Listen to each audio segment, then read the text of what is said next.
Today I heard God say, stop crying over Saul. King David has been anointed.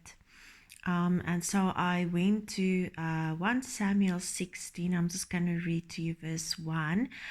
You can read the rest of the chapter by yourself. The Lord said to Samuel, how long are you going to mourn for Saul, since I have rejected him as king over Israel? Fill your horn with oil and go. I'm sending you to Jesse of Bethlehem, because I've selected a king from his sons.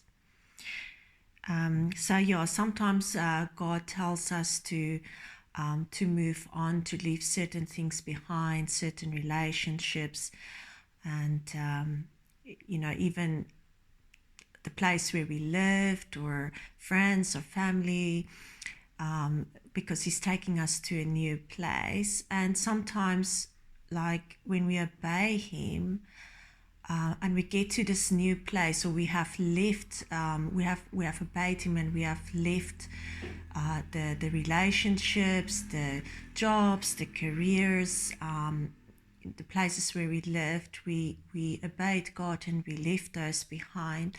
And then we're in this waiting period, and we're waiting for this new thing that God has promised us, that he said that he's going to do in our lives, the new relationships, the new opportunities.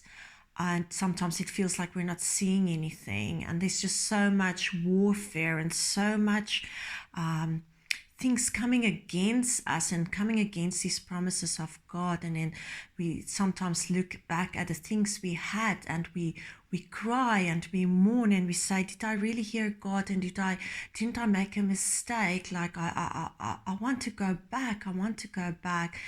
And the Holy Spirit just reminds me, that's the same thing that happened to the Israelites when they left Egypt, when things got tough and they didn't see their promised land, and there were so many troubles, but God kept on providing for them in their journey to their promised land. But sometimes they would look back at what they had in Egypt, and they would cry, and they would say, but we want to go back, and they're mourning what they had.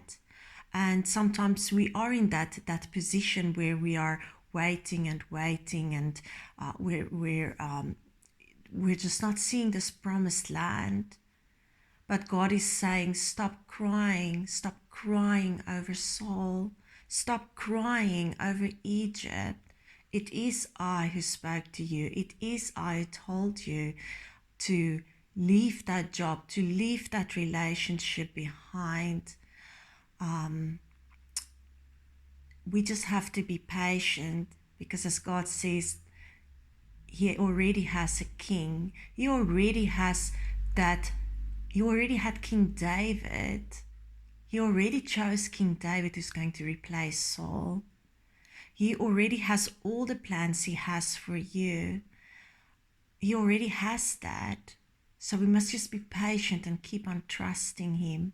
And stop looking back at Egypt. Stop crying over Saul, because God has already chosen the promised land. He has already chosen, appointed and anointed King David. And all we have to do is just trust him and trust his timing.